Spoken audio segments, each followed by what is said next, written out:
Bonjour à toutes et à tous. Ce soir, on se lance sur un nouveau concept d'émission. On vous a préparé 10 histoires, toutes très différentes. Certaines vont vous faire frissonner, d'autres vous émouvoir, certaines vont vous faire réfléchir et d'autres vont vous inspirer. Bref, installez-vous confortablement au coin du feu. Ce soir, on vous raconte 10 histoires fascinantes.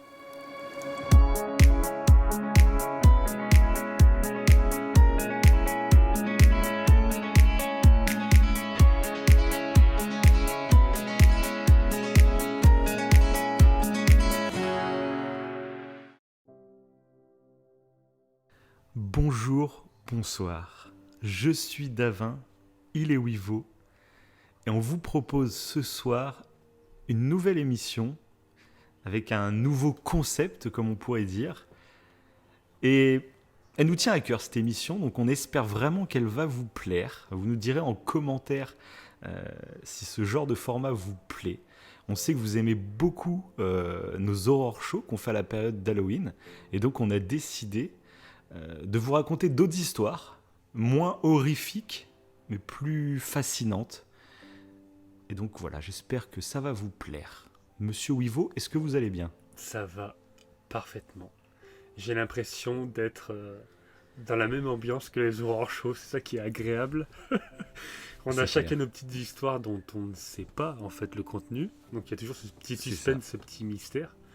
Et donc pareillement, j'espère que ça va plaire ce nouveau format à nos éditeurs. Ah bah j'espère, parce que j'aimerais bien qu'on en refasse. Moi. Ouais. Je t'avoue que cette ambiance là, moi je suis posé dans mon petit plaid avec un petit feu sur ma télé pour me réchauffer.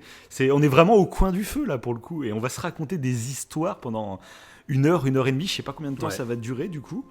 Et donc on s'est préparé chacun 5 histoires que vous allez découvrir en même temps que nous finalement. Ça vous fera 10 histoires. Et voilà. Qui sont totalement différentes. Découvrirez un peu. En plus, apparemment. Ouais, bah moi aussi, pour le coup, moi c'est vraiment des histoires différentes. Mais c'est dur à décrire. On n'a pas encore trouvé le titre de l'émission au moment où on enregistre. Mais ça va être. Voilà, c'est des histoires fascinantes, des histoires qui vont vous faire réfléchir, qui vont peut-être vous émouvoir. Voilà, vous allez découvrir en même temps que nous. Et si c'est une émission qui vous plaît, bah, n'hésitez pas à nous le dire, à partager tout ça. N'hésitez pas pour nous aider, n'hésitez pas à nous mettre des pouces bleus si c'est sur YouTube, ou des étoiles, qu'on le fait en tout premier. ça sur les podcasts. Voilà, j'y pensais. Pour une fois, à chaque fois on le dit en fin d'émission, mais là je vous le demande en début, comme c'est un nouveau concept pour nous pousser là-dedans. N'hésitez pas vraiment à partager tout ça, ça nous fera du bien. Et donc voilà. C'est parfait. Est-ce que t'es prêt, Wivo ? Ouais, je suis paré, prêt à écouter ou à parler. Moi aussi, là, je suis pressé de découvrir. En fait, je suis pressé de découvrir les tiennes, mais je suis aussi pressé de te faire découvrir les miennes. Voilà, parce que vraiment, c'est des histoires. Donc, comment nous est venue un peu cette idée ? C'est que, en fait, moi, quasiment tous les matins, je suis sur l'application Quora. Je ne sais pas si toi tu connais, mais je ne sais pas si vous connaissez, chers auditeurs. C'est une application en fait où on peut poser des questions et où des gens répondent. Voilà, c'est aussi bête que ça. Sauf que c'est une application qui fonctionne vraiment bien. Je ne sais pas exactement comment ça fonctionne, mais souvent quand tu poses une question, c'est quelqu'un qui a un rôle très important, qui est très informé sur le sujet, qui peut te répondre en fait. Donc c'est vraiment passionnant sur plein de sujets. Et souvent, de temps en temps, en fait, il y a des gens qui racontent des histoires ou qui partagent des histoires. Et des fois, en lisant, je me dis tiens, c'est vraiment passionnant à lire. Ça serait cool une émission comme ça, avec que des histoires comme ça. Et c'est comme ça que ça m'était venu un peu. Et puis après, on en avait réfléchi. Et puis on a cherché un peu notre côté. Donc moi, j'ai pas que des histoires de Quora, j'ai d'autres histoires. Il y en a pas mal que j'ai dû réécrire du coup. Voilà. Donc toi, t'as trouvé tes histoires comment ? Du coup, moi, vu que je savais que tu avais pris tes histoires sur Quora, et je me suis dit non, faut pas que je prenne des histoires sur Quora parce qu'il risque d'y avoir un doublon, même s'il y avait des histoires vraiment fascinantes. Et du coup, je suis allé chercher sur des sites que je côtoie. Mais j'en dis pas plus parce que ça risque de spoiler certaines histoires. Ok. Oui, là, non, pas de spoil, Voilà. Et du coup, comme ça, je suis quasiment sûr qu'on n'a pas les mêmes histoires. Je les ai pas. Ouais, voilà. Ok, parfait. Bon, on va commencer directement. C'est rien de faire une intro de 4000 ans, vu qu'on ne sait même pas combien de temps l'émission va durer. Et du coup, comme je ne sais pas pourquoi, j'allais dire comme je ne sais pas, mais c'est moi qui vais commencer. Ok. J'ai envie de faire la première histoire, j'ai envie de vous hyper un peu. Ok, celle que je connais peut-être. C'est pour Celle ça. que tu connais, Ouais. voilà, c'est la seule que je t'avais partagée à l'époque avant qu'on ait cette idée de concept d'émission. Je te l'avais déjà partagée, donc tu l'avais lu. Mhm. Donc c'est une histoire que j'ai découvert il y a plusieurs mois, que malheureusement à l'époque je l'avais pas sauvegardée quoi en fait. Ouais. Et du coup j'ai essayé de la retrouver, je ne l'ai pas retrouvée, Ok. mais du coup je l'ai totalement réécrite. Selon mes souvenirs, j'y ai rajouté quelques petits trucs, mais donc c'est moi qui ai réécrit totalement l'histoire. Donc pardonnez s'il y a quelques maladresses Ok. d'écriture. Ça va être Je suis intéressant. pas écrivain, hein, mais voilà. Critiquer, Au moins vous le ça va être savez. super cool.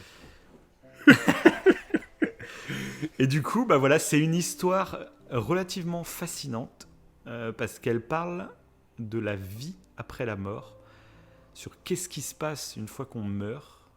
Horrible. Voilà, je vous laisse découvrir l'histoire, on en reparle Ok. après. Donc c'est l'histoire d'un homme, Pierre Ribaud, qui décède tragiquement en mai 2018 dans un accident de voiture. Il n'a absolument rien senti. Il est mort sur le coup. À aucun moment il a perdu conscience. Quand sa voiture a frappé la voiture d'en face, il s'est senti projeté à l'extérieur et s'est mis à flotter dans les airs, à quelques mètres de son propre corps. Il a vu les secours arriver, il les a vus essayer de le réanimer, mais non. Il se sentait bien en suspension dans les airs derrière eux. Il comprit très rapidement qu'il venait de mourir, mais cela ne l'effrayait pas. Au contraire, il était totalement apaisé. Il eut une pensée pour sa femme et ses 2 enfants, mais comprenant que la mort n'était qu'une étape, il n'eut ni chagrin ni peine. Ils se reverront bientôt. Plusieurs heures passèrent. Pierre virevoltait dans les airs en s'éloignant de son corps. Il comprit qu'il pouvait aller partout, dans sa maison, dans sa ville, mais aussi en un claquement de doigts sur les plus hauts sommets de l'Himalaya ou les plus beaux monuments du monde. Après plusieurs heures à visiter plus que ce qu'aucun humain vivant ne pourrait visiter en une vie, Pierre s'attarda sur une lumière vive. Une lumière présente depuis qu'il a quitté son corps et qui semble le suivre où qu'il aille. Pierre décide alors de s'en rapprocher. Et plus il avance, plus il se sent bien, calme, reposé, en paix. Il se rapproche de la lumière. Des silhouettes semblent sortir de celle-ci. Pierre reconnaît alors son père, décédé il y a quelques années, puis ses grands-parents, et même un ami qui avait perdu la vie suite à une longue maladie dans sa jeunesse. Ils étaient tous là pour l'accueillir. Il serra chacun d'entre eux dans ses bras. Des grosses larmes coulaient sur leur visage.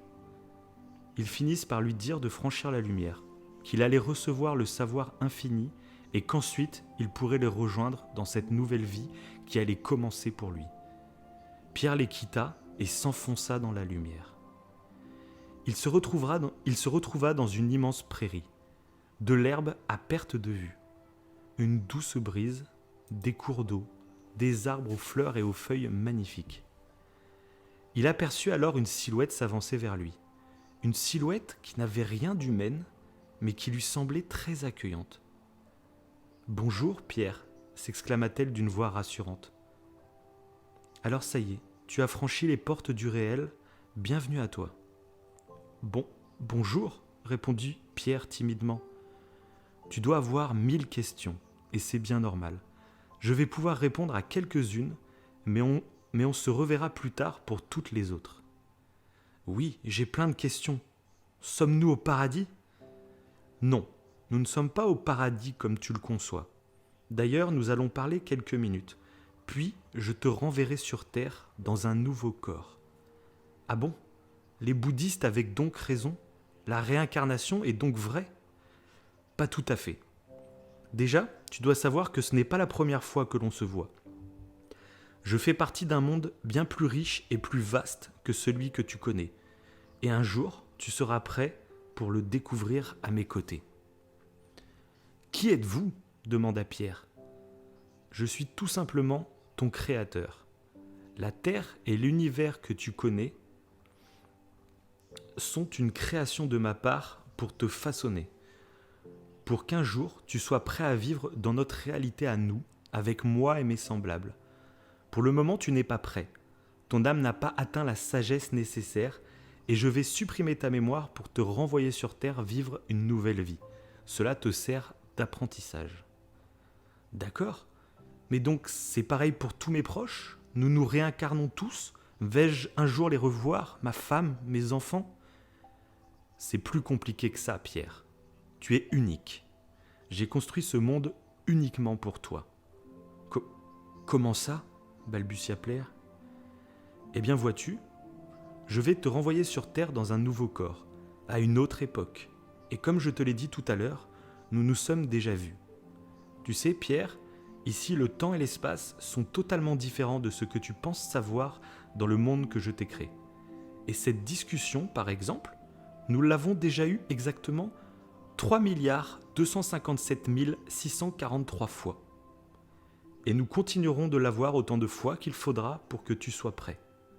Je ne comprends plus. Oui, tu reverras tes proches, Pierre, mais pas de la façon dont tu penses. À chaque fois que tu te réincarnes, tu es vierge de tout souvenir et intègres un nouveau corps dans un lieu et une époque totalement aléatoires. Tu ne reverras pas tes proches. Tu as été ou tu seras tes proches. Il n'y a que toi sur Terre, Pierre. Tu es le seul et l'unique. Chaque être vivant, animal et végétal, est une version de toi, est une de tes nombreuses réincarnations. Tu as été et tu seras chacun des êtres vivants qui peuplent la Terre depuis des millions d'années et tu le seras encore d'autres millions jusqu'à ce que tu sois prêt. Tu seras à la fois le pire tyran et la plus grande de ses victimes. Tu seras l'abeille, mais aussi l'arbre centenaire. Tu seras la personne que tu juges. Tu seras celle à qui tu fais du mal, celle que tu ne comprends pas, celle que tu ignores. Mais celle aussi à qui tu apportes de la joie, de l'espoir et du bonheur. Tu seras prêt le jour où tu comprendras ça par toi-même de ton vivant. Le jour où l'harmonie régnera sur Terre, alors je t'ouvrirai les portes de mon monde. Mais ce jour n'est pas encore arrivé. Je vais maintenant effacer ta mémoire et te renvoyer sur Terre. Au plaisir de te revoir, Pierre. Fin de l'histoire. Ah, elle est vraiment top. Hein. Tu vois, et c'est pas mal comme tu l'as raconté, du coup. Je me rappelais plus très bien, mais j'aime beaucoup cette version avec un peu une projection astrale, parce qu'au début, même si c'en est pas d'une, parce qu'en fait il est mort, mais je sais pas si c'était comme ça dans l'histoire originelle. Non, moi, t'as vraiment... moi j'ai réécrit de joue, j'ai voulu m'inspirer un peu des expériences de mort imminente, ouais. C'est un peu les expériences qu'on a, j'ai voulu un peu me rapprocher de ça pour coller, mais j'avais adoré cette version en fait, parce que c'est une version, donc vous l'avez compris, tout à fait fictionnelle, mais qui s'accroche, on va dire, à des croyances qui pourraient coller en fait à des croyances. Et en plus, alors, n'hésitez pas à la réécouter si vous n'avez pas tout compris en détail, parce que je trouve que c'est quand même une histoire. C'est vertigineux. C'est vertigineux, c'est ça. Truc, ouais, c'est ça. C'est pas mal. Même de se rendre compte que finalement, on est. Moi, j'avais adoré cette idée de se dire qu'en fait, la réincarnation, en gros, existe, mais plus que la réincarnation, on se réincarne dans tout le monde, en fait. On est tout le monde, et que ce soit les animaux, les végétaux, les humains, tout ça. Je trouvais ça super intéressant, et puis ça offre, je trouve, une ouverture d'esprit qui fait que tu peux voir le monde différemment en ayant ça en tête, j'ai l'impression, et tu peux être plus tolérant vers les autres, s'ouvrir un peu plus tolérant en se disant que peut-être que je vais vivre sa vie, tu vois. Donc voilà, je trouvais ça. L'histoire est cool, elle est vertigineuse et en plus je trouve qu'il y a un beau message de tolérance. Voilà, je trouve ça. Ça rejoint en plus pas mal de philosophies qui disent que en fait on fait partie de l'univers, tu sais. En fait, l'univers est un tout. Oui, c'est ça. Et c'est pour ça que cette histoire est cool. Ouais. C'est que je trouve. Ça s'applique à beaucoup de choses.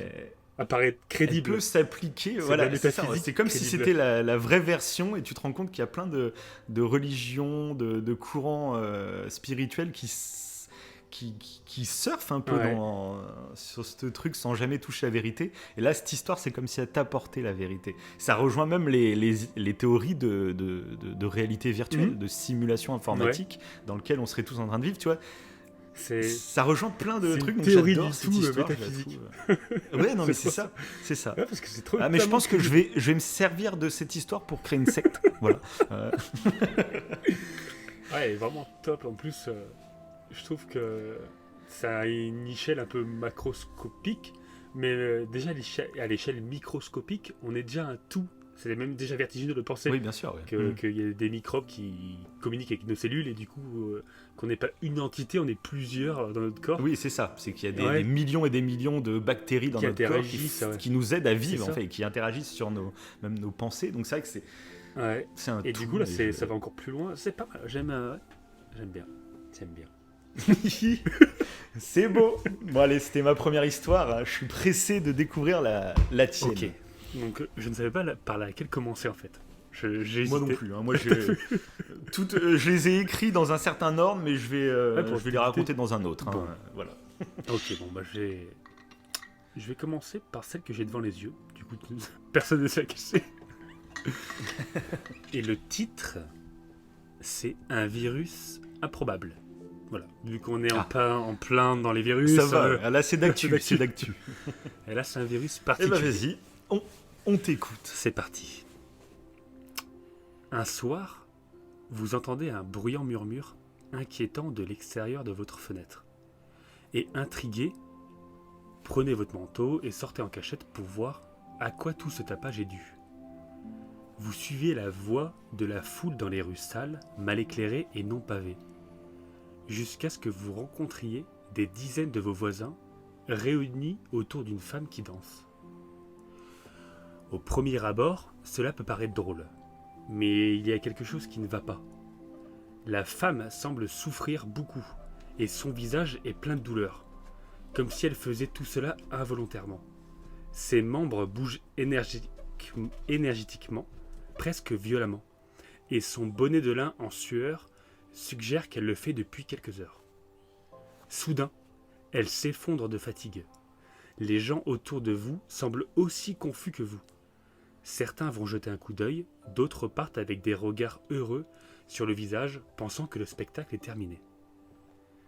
Mais quand vous ou quelqu'un d'autre s'y attend, pas du tout. La femme se réveille et reprend son plaisir stupide. Et elle continue. Pendant 6 jours d'affilée. Encore plus étrange, d'autres commencent à danser obsessionnellement seuls et bientôt des groupes entiers de danseurs délirants commencent à remplir les rues. Et si je vous disais que tout cela s'est réellement passé? C'est donc une histoire vraie. Ça s'est passé en France, à Strasbourg, le 14 juillet 1518. Alors qu'est-ce qui s'est passé exactement? Dans les rues étroites de la ville et sur les places, des dizaines de personnes dansent frénétiquement au rythme de tambourins et cornemuses. Mais l'atmosphère n'a rien de festif. Les scènes sont même terrifiantes. Écrit par un historien de médecine se nommant John Waller, dans son roman qui s'appelle The Dancing Plague, c'est pas un roman mais son livre, c'est un ouvrage de référence sur ce sujet, qui est paru en 2009. Donc, les femmes, hommes et enfants, atteints de cette étrange, entre guillemets, manie dansante, crient, implorent de l'aide, mais ne peuvent s'arrêter. Ils sont en transe. Ils ont le regard vague, le visage tourné vers le ciel, leurs bras et jambes animés de mouvements spasmodiques et fatigués, leurs chemises, jupes et bas trempés de sueur, collés à leur corps amaigri. Décrit John Waller. En quelques jours, les cas se multiplient comme se répand un virus, semant la peur et la mort dans la cité alsacienne. Parce qu'ils dansent jusqu'à la mort. C'est ça le plus troublant. Jusqu'à 15 danseurs succomberont chaque jour, selon un témoin de l'époque, victimes de déshydratation ou d'accidents cardiovasculaires. Au total, une vingtaine d'épisodes comparables ont été rapportés entre 1200 et 1600. Le dernier serait survenu à Madagascar en 1863. Au fil des siècles, plusieurs scénarios ont été avancés pour expliquer l'épidémie de Strasbourg. L'ergotisme, un empoisonnement par du seigle contaminé par une mycotoxine, donc par un champignon. Ou un culte hérétique, une possession démoniaque, ou encore une hystérie collective. Pour John Waller, c'est le contexte qui a joué un rôle majeur. Les phénomènes de transe, écrit-il, sont plus susceptibles de survenir chez des individus vulnérables sur le plan psychologique et qui croient au châtiment divin. Or, ces conditions étaient réunies à Strasbourg. La ville avait été frappée par une succession inhabituelle d'épidémies et de famines. Et ses habitants croyaient à Saint-Guy capable autant d'infliger que de guérir des maladies, par la danse notamment.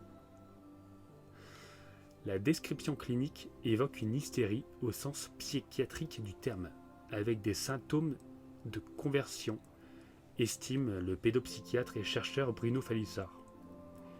Il est bien connu que ces comportements peuvent être contagieux. Charcot l'avait d'ailleurs décrit chez ses patientes. La psychiatrie a une vision biologique ou psychanalytique des troubles mentaux, mais elle oublie le rôle très important du groupe dans la structuration de l'individu.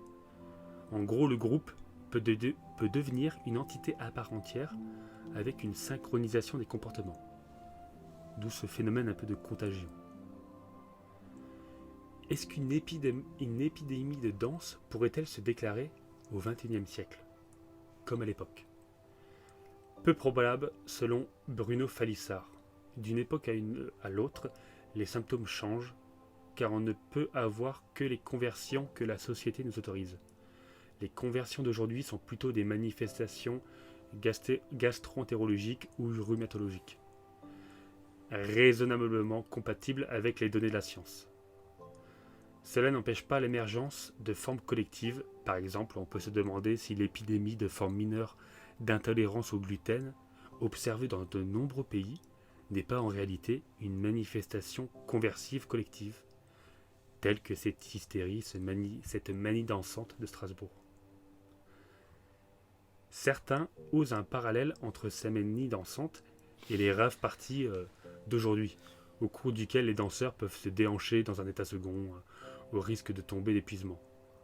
Mais il existe des différences fondamentales, l'usage de drogues récréatives et pour beaucoup dans la transe des clubbers. Donc ce qui est totalement différent des cas qu'il y a eu au Moyen-Âge. Conclusion. Les gens, en règle générale, succombent assez facilement au pouvoir de suggestion, et quand on y ajoute un peu de mysticisme religieux, on obtient un exemple parfait d'hystérie de masse, comme ce cas particulier du 14 juillet 1518. Fin de l'histoire. Qui n'est pas vraiment une histoire. Ah oui, toi, c'est un documentaire. C'est un documentaire. C'est un fait divers. Ah oui, donc ça, c'est ok. Ça m'a rappelé, moi, une histoire qui s'était passée aussi en France, mais il y a beaucoup plus récemment. Ouais. Je crois que c'était après la Première Guerre mondiale, où un village, les gens se suicidaient. Et on n'a jamais su pourquoi. Pareil, ils avaient suspecté une bactérie dans la farine, Ouais. parce que le point commun entre tous ces villageois, c'est qu'ils mangeaient le même pain. Mais il y a eu plein de rumeurs, comme quoi c'était peut-être l'armée américaine qui faisait des essais aussi. Enfin, C'est ça. je me rappelle plus à quel endroit c'est, ça du me coup, dit mais quelque ça m'a chose, rappelé cette un peu histoire. ce délire, quoi. Ouais. Mais je trouvais ça totalement dingue. À la base, cette histoire, je l'avais vue sur Quora. Mais il y avait très peu d'informations. Donc après, je suis allé faire des recherches et je suis tombé sur tout ça, quoi. Je me suis dit, faut que... Je trouve ça totalement improbable, je trouve, qu'il y ait cette contagion de personnes qui dansent. Du coup, voilà. Mais ça fait un peu plus... C'est plus un fait divers, ouais, qu'une histoire fictive, on va dire. Voilà. Il n'y a pas de... J'aime bien les trucs d'après des faits réels. Hein. Voilà. Et bah justement, ma deuxième histoire va être un fait réel. Ok. C'est un fait divers, mais je vais le raconter totalement différemment. D'accord. Parce que là aussi, je l'ai réécrit. Parce que pareil, c'est une histoire... je crois que je l'avais vue sur YouTube. Et à l'époque, je m'étais renseigné sur la véracité de ce fait divers. Et en effet, c'est un vrai fait divers. Après, ça reste à la libre interprétation de chacun.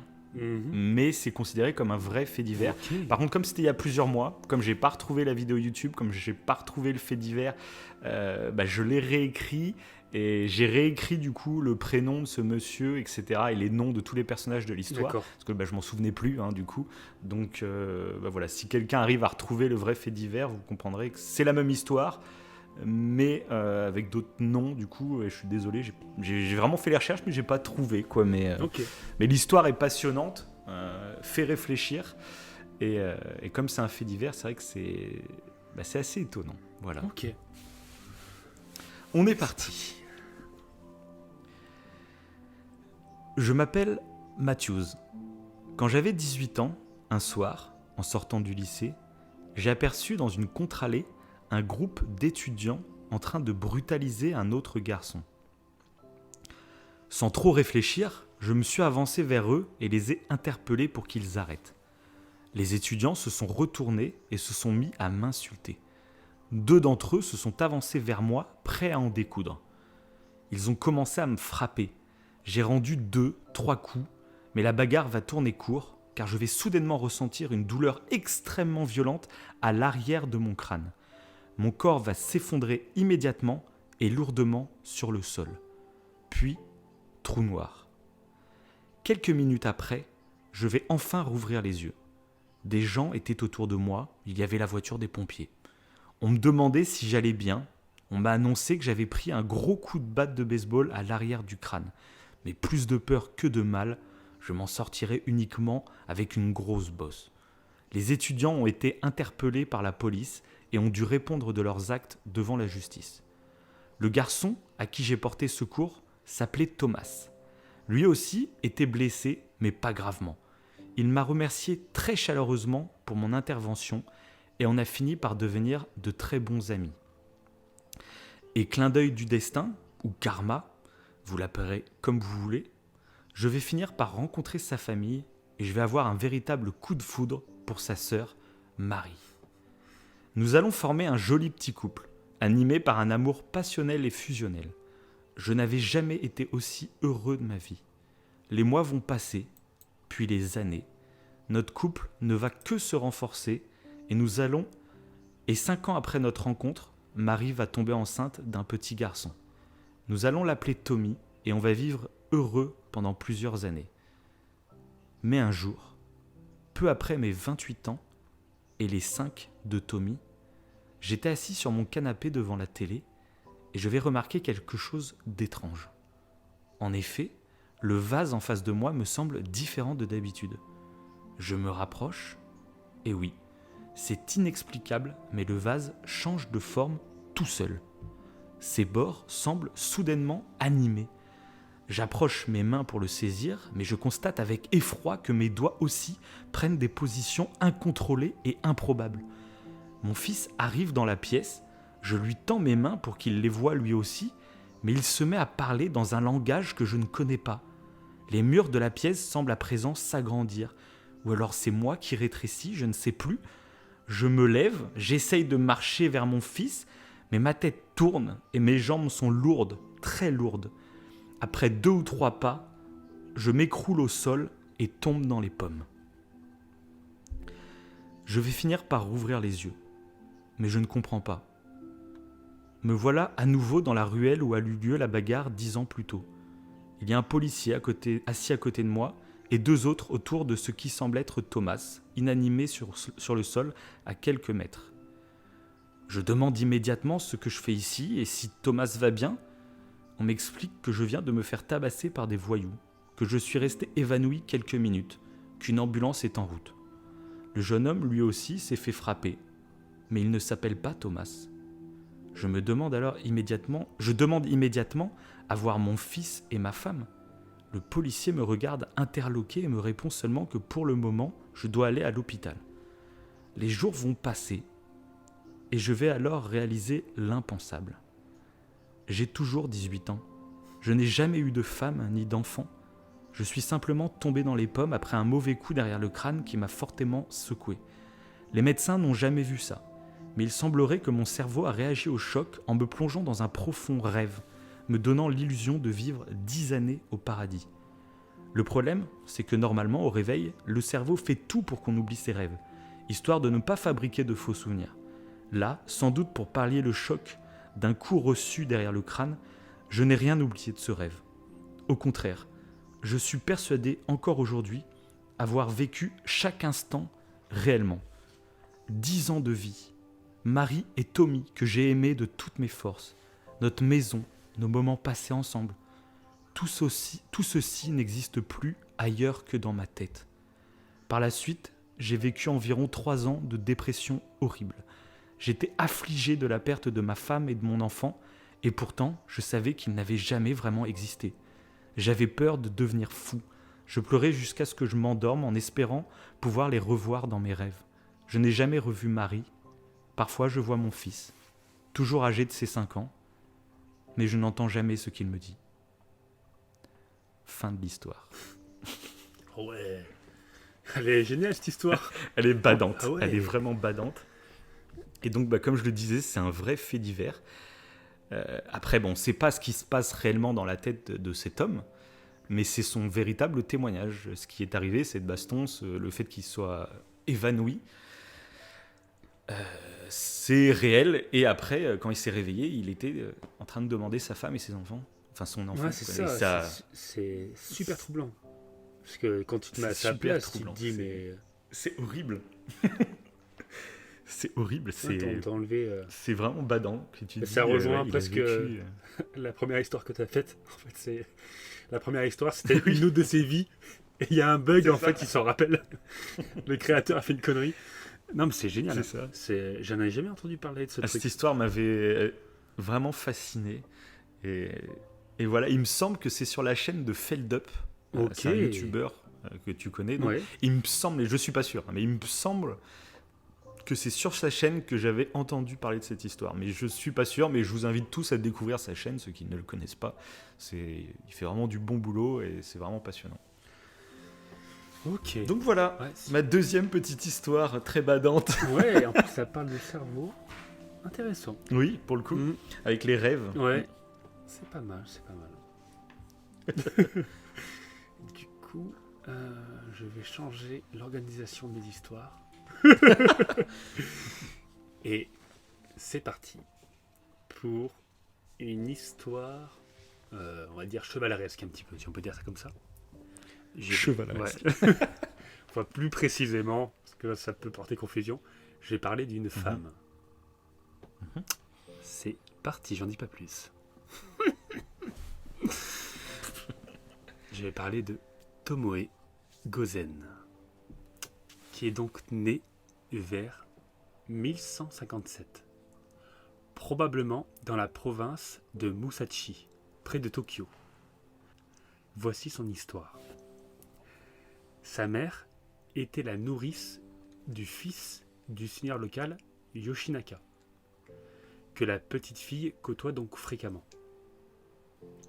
On devine à la fonction de sa mère et de ses frères, qui deviendront généraux pour Yoshinaka, que Tomoe venait d'une famille plutôt aisée. Elle devait probablement être destinée à une vie de courtisane ou d'épouse. Bref, un seul homme intéresse Tomoe en tout cas, c'est Yoshinaka. Yoshinaka qui est donc ce fils de seigneur local. Selon les versions, elle serait devenue sa concubine ou son épouse. Quoi qu'il en soit, Yoshinaka et Tomoe tombent passionnément amoureux. En plus de se connaître depuis leur naissance, Tomoe et Yoshinaka ont le même but dans la vie, devenir samouraï.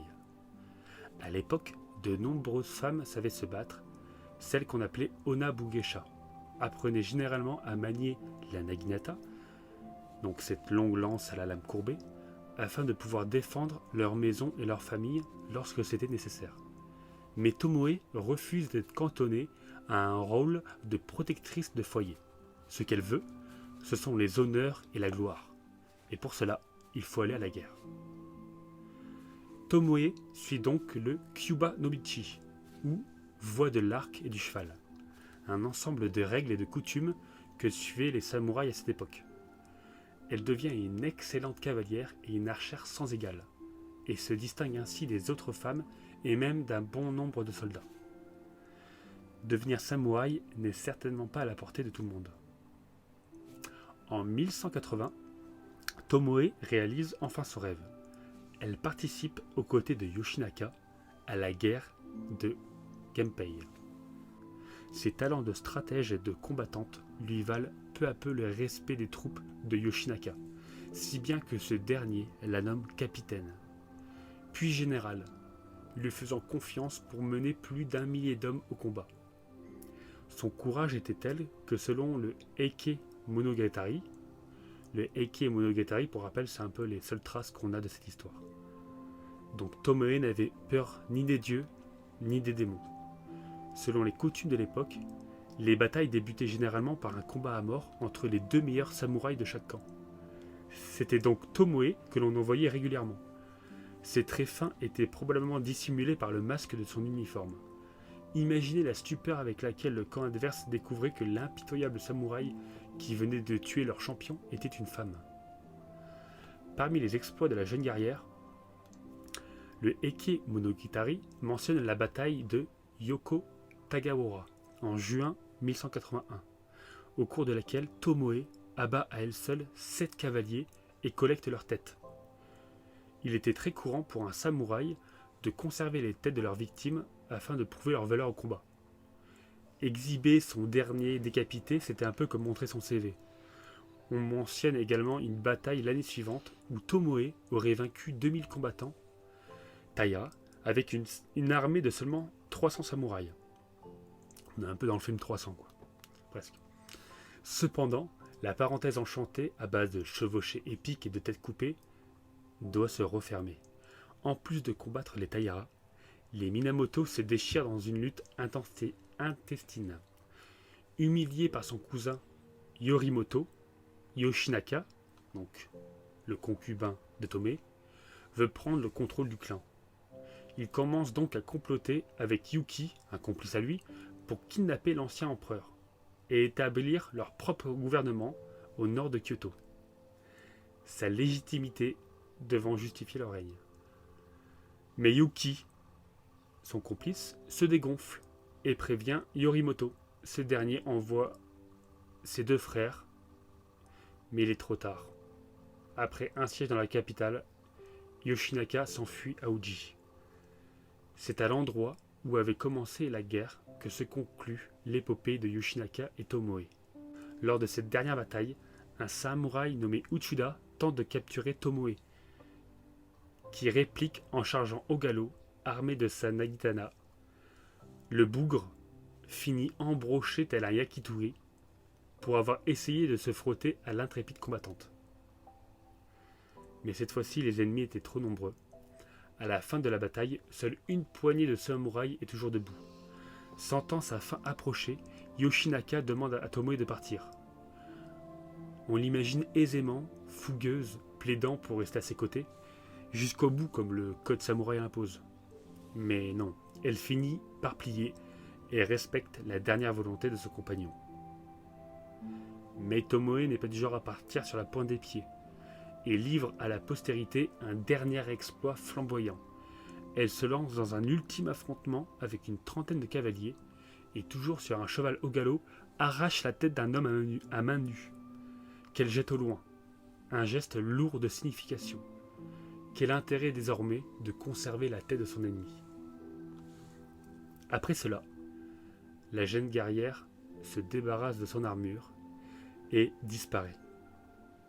Tomoe Gozen aura mené une existence si exceptionnelle qu'elle est devenue une légende qui s'est déclinée en de nombreuses versions contradictoires. Pour la fin de l'histoire, par exemple, il existe une version où elle est restée aux côtés de son amour, Yoshinaka, jusqu'à la mort. Une autre où elle a fui en emportant une tête avec elle. Et par ailleurs, certains prétendent qu'elle s'est jetée dans l'océan avec la tête, et d'autres racontent qu'elle a survécu et qu'elle est devenue une religieuse bouddhiste. Son caractère inhabituel a fait d'elle une légende. Certains disent qu'elle était la réincarnation d'une déesse des rivières. Dans la culture populaire contemporaine, son personnage apparaît dans plusieurs films, jeux vidéo et surtout manga. Fin de l'histoire. C'est beau. J'espère que c'est... C'est un peu Mulan. Ouais, c'est un petit peu ça. J'espère que c'était clair avec tous les noms. Non. C'est chaud. C'était C'est c'est toujours le ce problème que je de me ce genre suis dit. d'histoire. à lire, Sans image, c'est vrai que c'est plus mais bon. compliqué. On a compris en gros le message principal, on va dire. Enfin, J'espère. l'histoire principale.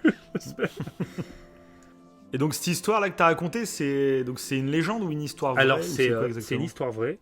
En fait, ce serait bien que tu le précises avant de démarrer, qu'on ait le contexte Je l'ai précisé exact. que c'était une histoire vraie. Ah d'accord. Il me semble. Ah bah Il me semble que je l'ai c'est peut-être moi, précisé.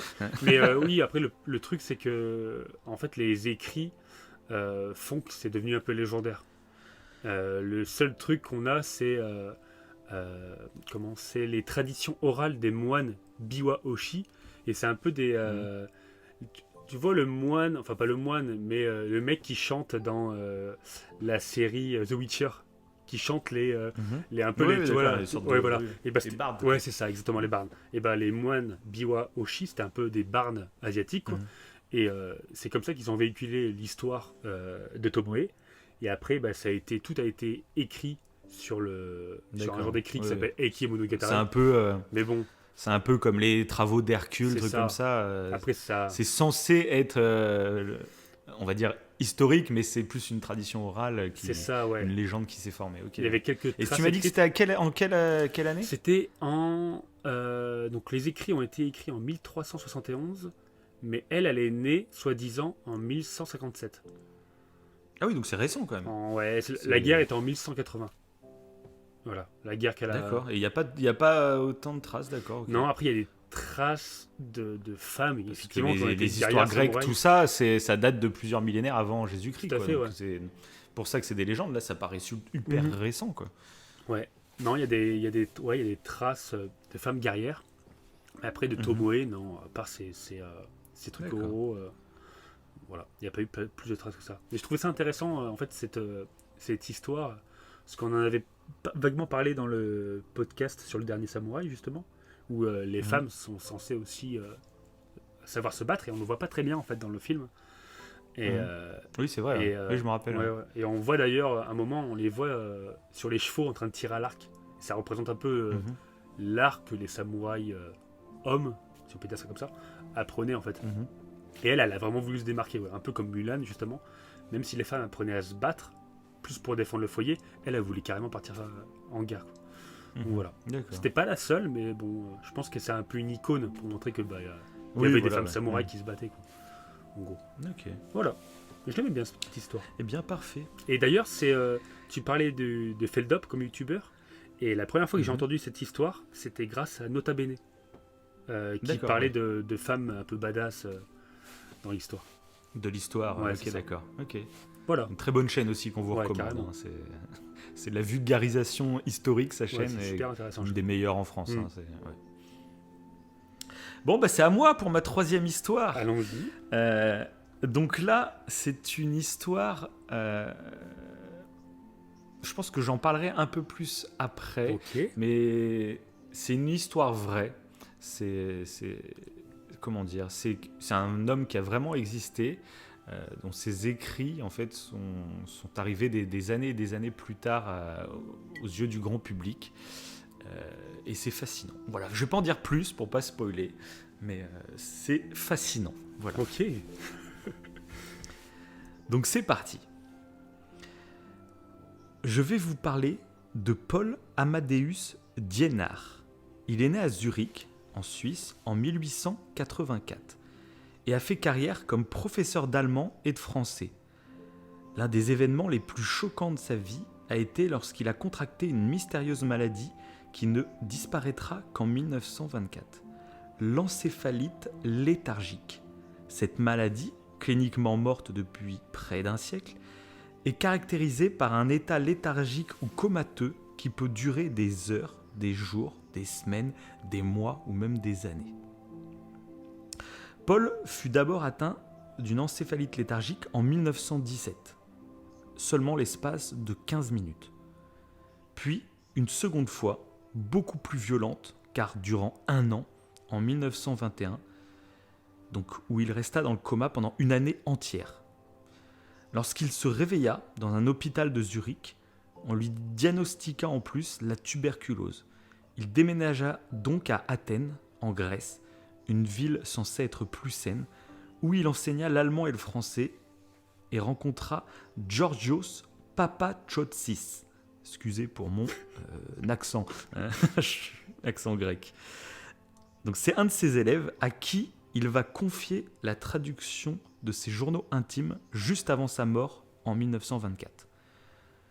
Celui-ci va mettre plusieurs années à traduire le journal de Paul. C'est écrit dans un allemand très rude, donc c'est pas évident. Et il va attendre encore plusieurs décennies avant de rendre public le contenu de ce journal. Je dois vous dire que si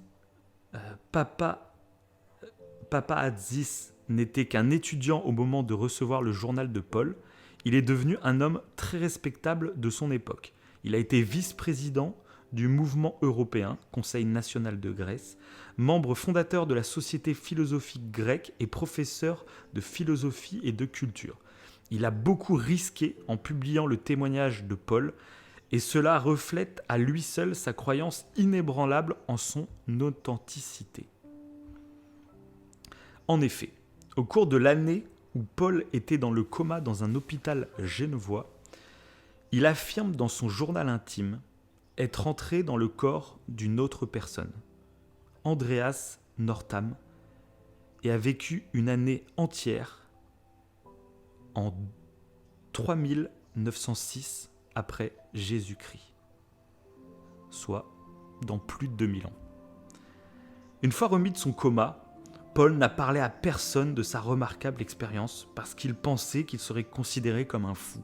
Cependant, ce qu'il a fait, c'est donc écrire l'intégralité de ses souvenirs et de ce qu'il avait vu de l'avenir vers la fin de sa vie. Il a même arrêté son travail d'enseignant afin d'avoir le plus de temps possible pour écrire tous ceux dont il se souvenait. Alors, fruit des délires d'un corps particulièrement affaibli ou véritable témoignage venant tout droit du futur, chacun se fera son propre avis sur la question, mais asseyez-vous confortablement au coin du feu, je m'apprête à vous faire découvrir un extrait du témoignage passionnant, écrit il y a 100 ans, d'une société qui, elle, ne verra le jour que dans 2 millénaires. Paul raconte dans ses journaux intimes qu'il s'est réveillé en 3905, sous le nom d'Andreas, soigné par des infirmiers qui parlaient une langue nordique inconnue et où le monde avait changé à jamais. Voici ces mots extraits du livre Chronique du futur, c'est son fameux livre. Le XXe et XXIe siècle ont été marqués par les guerres mondiales, l'oppression de l'homme sur l'homme et le manque de respect pour la nature. Les valeurs changent et le consumérisme immodéré détruit la planète et les consciences humaines. Ce sont des années où le pouvoir économique et politique est détenu par un nouvel ordre mondial. La violence et la pauvreté sévissent, notamment en Afrique et en Asie. La planète est surpeuplée et Mars, la planète, devient la destination d'une colonie terrestre qui dure peu de temps, car après 60 ans, un événement catastrophique anéantira les 20 millions de personnes qui y vivent. En 2309, le vieux continent sera presque complètement anéanti par une guerre nucléaire. La population qui survit sur la planète commence à migrer, et les gens du Nord arrivent dans le sud de l'Europe. Les hommes sont maintenant presque dépourvus de toute forme de vie spirituelle. Suit l'âge des héros, qui pour notre postérité est l'ancien âge, au cours duquel, à la fin du XXIVe siècle, un gouvernement mondial naît, apportant l'égalité et ordre. La planète n'est plus divisée en nations, et tout le monde se sent citoyen de la Terre. La Renaissance a commencé en 2894, dans un lieu situé entre la Grèce et la Macédoine, appelé la Vallée des Roses, où est né le mouvement des 200, grâce auquel ont vu le jour une nouvelle spiritualité et aussi un nouvel homme du point de vue physique, résultat d'un mode de vie différent, plus libre et plus joyeux. Vient enfin l'âge de raison, qui pour notre postérité est le nouvel ère, où se distingue un homme, Alex Volki, qui en 3382 libère les hommes de la douleur et leur apprend à trouver une nouvelle spiritualité et une joie immense grâce à la méditation, si forte qu'elle est mortelle si on n'est pas prêt à la recevoir. En 3842, les premières roses bleues d'un sage jardinier fleurissent après 50 ans de tentatives dans la vallée des roses. Un avenir utopique qui prévoit aussi que l'on ne travaille que 2 ans de sa vie, de 19 à 21 ans. Ensuite, chacun est libre de s'occuper de ce qui lui plaît le mieux. Il n'y a plus de concept de propriété privée. Il n'y a plus de mariage au détriment de l'amour libre. Sinon, pour la procréation, cela doit être autorisé par l'État pour éviter la surpopulation de la planète. Est-ce le fruit de l'esprit malade de ce Suisse ou une image fidèle de ce qui nous attend vraiment dans le futur ? Voilà. C'est troublant quand même. Ça date de quand ça ? En fait, c'est parce que c'est plutôt il y cool. a plus de 100 ans. Il y a plus de 100 ans. Alors moi, cette histoire, ce qui m'a... déjà, ça me passionne. Je trouve ça passionnant, c'est tout. J'y crois pas, mais je trouve ça passionnant. Mais il est juste. Et c'est juste, quoi. C'est intéressant. Et voilà, tu dis qu'il y a 100 ans, donc je serais curieux en fait de savoir les connaissances de... Parce que ça a l'air d'être quelqu'un quand même de relativement érudit, qui est enseignant. Donc, c'est pas le kidam qui vivait dans les mines par exemple et qui n'a pas le temps d'étudier. Là, c'était quelqu'un qui semblait relativement cultivé. Donc je serais curieux en fait de savoir à l'époque, par exemple quand il parle de colonies sur Mars, tout ça, quand on voit qu'on est en train de se projeter, mais on est 100 ans plus tard.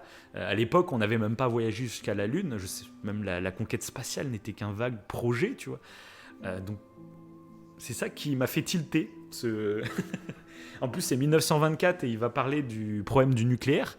Le problème du nucléaire ça n'existait pas le nucléaire en fait avant en 1924. Les détails, c'est des détails. C'est ça qui est. Voilà. Qui est, donc cette histoire m'a réellement passionné. Et du coup, je me suis un peu plus renseigné pour savoir le contexte de tout ça. Et là, je vais faire redescendre un peu la hype. Non. Je suis désolé. Donc, je n'en sais rien. Tout ce que je vous ai raconté, c'est présenté comme ça. D'accord.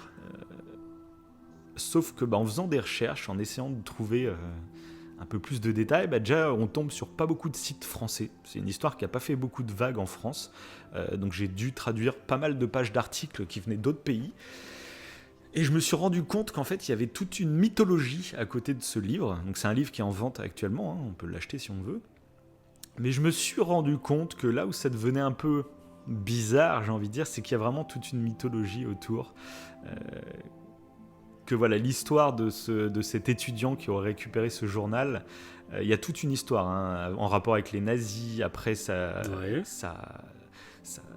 dévie sur les francs-maçons qui auraient récupéré le livre et du coup qui prépareraient des choses qu'il ne faut pas dévoiler, tu vois, à l'humanité. En gros, dans le livre, là je vous ai cité qu'un petit exemple de ce qu'il y a dans le livre, mais dans le livre, il a vraiment noté tout ce qui lui revenait en souvenir. Donc on sait beaucoup plus de choses. Donc vous pouvez acheter le livre si vraiment vous voulez savoir tout ce qui est dit dedans. Mais donc du coup voilà, ce qui m'a un peu fait tiquer, c'est ça, c'est qu'avant d'être publié au grand public, il y a toute cette mythologie comme quoi c'est un livre qui, une fois qu'il a été traduit, il a tourné de main en main, même les nazis l'auraient eu comme c'est en allemand, les nazis l'auraient eu entre les mains. T'as un partenariat avec société. Avec le livre en fait, et t'essayes de nous le vendre. T'as un partenariat. Non, justement, je suis en train de dire que ça me semble bizarre, justement, que toute cette histoire de société secrète qui tend justement à rendre crédible, en disant mince, c'est un livre. Avant, on voulait pas le divulguer au public parce que ça, c'est vraiment la vérité, tu vois. Voilà, j'ai pas réussi à trouver une preuve que ce soit totalement faux, mais je dis, ça sent le roussi. Ça sent la trappe couillon, on va dire. En fait, mais voilà, mais j'ai gardé cette histoire parce que je trouve ça passionnant. J'avais envie de parler un peu d'une histoire de voyage dans le temps et je trouve ça cool d'avoir d'essayer d'imaginer, t'imagines quelqu'un qui nous fait un témoignage dans 2000 ans, l'humanité, où sera l'humanité dans 2000 ans. Je sais pas, ça me fascine totalement. Et d'imaginer des trucs comme ça, que dans 2000 ans, la société, ça sera totalement différent. Il se sera passé des événements de dingue. Voilà, ça me fascine totalement et c'est pour ça que je voulais parler de cette petite histoire. Ouais, c'est sympa. Ah, ça fait... Ça fait un peu réfléchir, on peut le dire, Mais ouais, ça se trouve... parce que l'extrait là que tu as cité, c'est sûr, il n'a pas été modifié après par la suite. Ou est-ce que tu es sûr de Bah, ça qui est... c'est dans le livre. Après, c'est à toi de voir si tu crois à l'historique de ce livre. Mhm. C'est toujours pareil. Ouais, ok. Parce que du coup, le livre a été publié dans les années 80. Ou peut-être que... Donc, ouais. Ou peut-être que c'est le toujours seul pareil. truc juste Mais si tu qu'ils ont crois à sorti du livre. l'histoire Peut-être des... que c'est le seul Voilà. extrait qui est parfaitement juste et tout le reste est complètement... Ah bah après, oui, je n'ai pas lu le livre en entier. Hein, Tu devrais l'acheter mais pour voilà, le bah bien après, de de toute Coin façon- du Feu. Je pense que tu vas c'est ça. Non, mais non, c'est Et, intéressant. mais après, de toute façon, là, on se fie qu'à... Oui, parce qu'en plus, c'est même pas donc l'élève qui a publié le livre, c'est ses descendants. Parce que lui est mort avant, en fait. Et de son vivant, il n'a jamais voulu publier, en gros, ce livre. Et c'est ses descendants qui l'ont Ouais. rendu public par la suite. Mais après, voilà, c'est l'histoire, on va dire, officielle, tu vois. Mhm. Mais après, moi, je décide un jour de sortir un livre. Je peux inventer tout le background que je veux. Mais c'est ça. Ah, c'est un livre que je détiens Bien depuis sûr. une vingtaine d'années. Enfin, tu Ouais, vois, tu tout peux à inventer ce que tu veux. Donc, moi, je vous ai raconté l'histoire, on va dire, officielle. Et puis après, Oui. je vous mets en garde sur la véracité de cette histoire. Mais après, chacun l'interprète comme il Et veut. toutes les choses extraordinaires demandent des preuves extraordinaires. Ça, c'est Exactement. Ça, c'est la petite conclusion. Ok, c'est pas mal. Ok. Bah, du coup, je vais partir sur un truc assez particulier aussi. Un peu fantastique au premier abord, et pourtant c'est vrai. Faut imaginer un peu, je sais pas si tu vois la gorgone, la méduse qui pétrifie Oui, bien sûr. les humains. Mm. Voilà. Et bah, Un simple au regard. simple regard, ouais. Et bah, vu ce qui s'est passé, on dirait qu'elle est passée par là. Vraiment pour le coup. D'accord. On dirait qu'elle est passée par là en Tanzanie. Mais elle aurait fait ça que sur des animaux. Donc, ça c'était la petite intro. Maintenant, je lance cette petite histoire. Donc, le lac Natron, en Tanzanie, est l'un des lacs les plus calmes d'Afrique. Tellement calme que c'en est presque mortel. En 2011, un photographe s'est rendu auprès du lac lorsque celui-ci était au niveau le plus bas.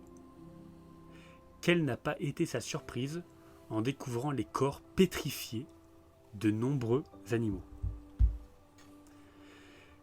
Quelques algues, une seule espèce de poisson et une colonie de flamants nains, voilà les seules espèces irréductibles qui bravent les eaux du lac Natron en Tanzanie.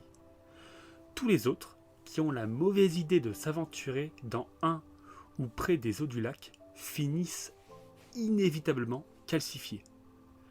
Lorsqu'il s'est rendu sur les rives du lac, le photographe Nick Brandt a dû se rendre à l'évidence, il existe en Afrique un lac qui transforme les animaux en statues de pierre.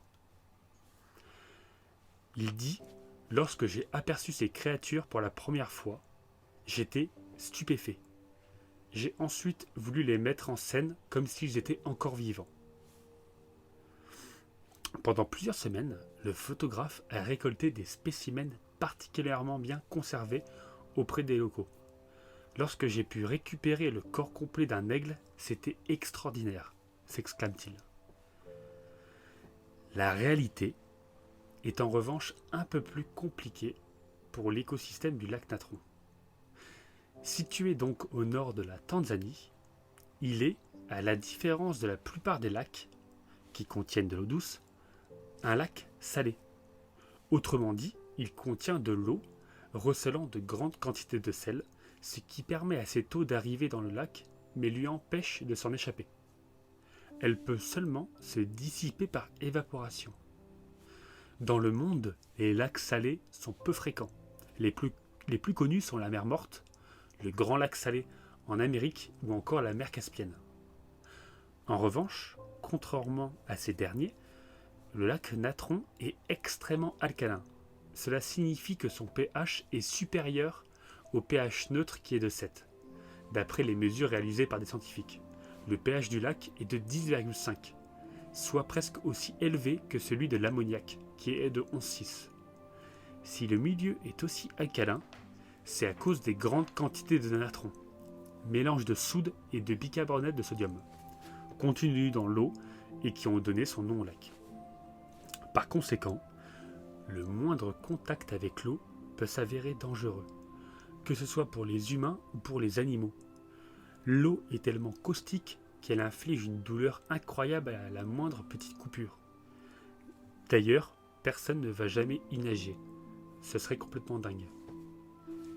Comme on peut l'imaginer, seules quelques espèces peuvent endurer cet environnement et ces conditions très particulières.